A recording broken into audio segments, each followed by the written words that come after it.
Hi there, it's me, High Grade Heart, and I don't know much, but I do know this. Returnal has a secret, and that secret is it loves you more than it would ever admit. Returnal presents a harsh, sadistic exterior. On the surface, this brutal roguelike respects your sweat and tears as much as Jeff Bezos respects his employees' need to pee-pee, but in the murky depths of its subconscious swims the latent yearning to stretch out its eldritch tentacles and embrace you.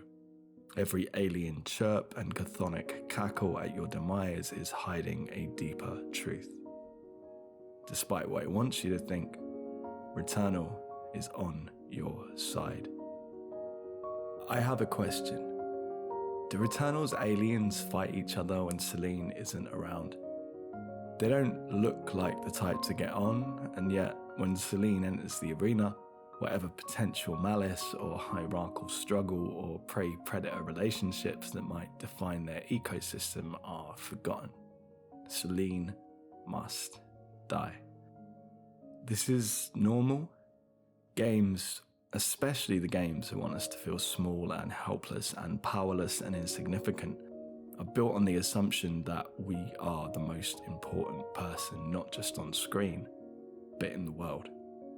Imagine being so important that everyone wants to kill you. Even other modes of fiction like books and films allow for some sort of perspective uncertainty.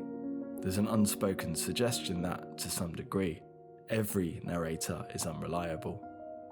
But games tend to function on the assumption that we are, unequivocally, the protagonist of reality.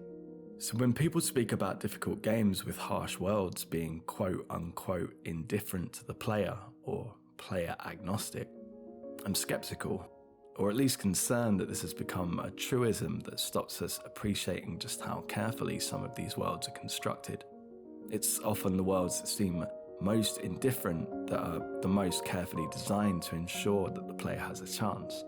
The feeling of hopelessness is as curated as any other. I said something similar in my Death Stranding video, but it bears repeating. Massacre games don't hate you. They believe in you. In Returnal, this is most readily seen in the fact that the world is just as populated by things to help you than things that can hurt you. And lots of things can hurt you, sure, but it also seems you can't walk a few feet without some new weapon or artifact or power-up designed to aid Celine. This extends to Returnal's fiction too, or at least the way Returnal's fiction appears on the surface.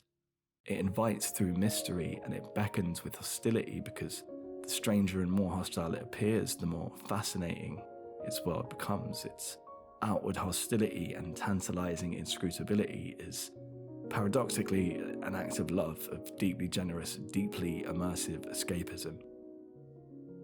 I'm generally of the belief that to find a game's theme, you have to look at the thing you spend the most time doing in that game.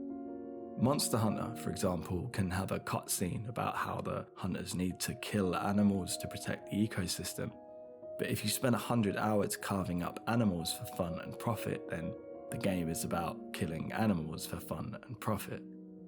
Monster Hunter rules, it rules. I'm not saying it doesn't, but despite Returnal's darkness, it's actually just a game about learning to pick yourself back up again, to plunge on in the mysterious depths of the unknown, and to believe in your own ability to progress despite the odds. And I think that's pretty wholesome. So next time you play something that feels designed to make you feel like an insignificant mote of dust trying to survive in an uncaring world, instead, try looking at all the ways the game actually cares about you more than it would ever like to admit. Thanks for watching.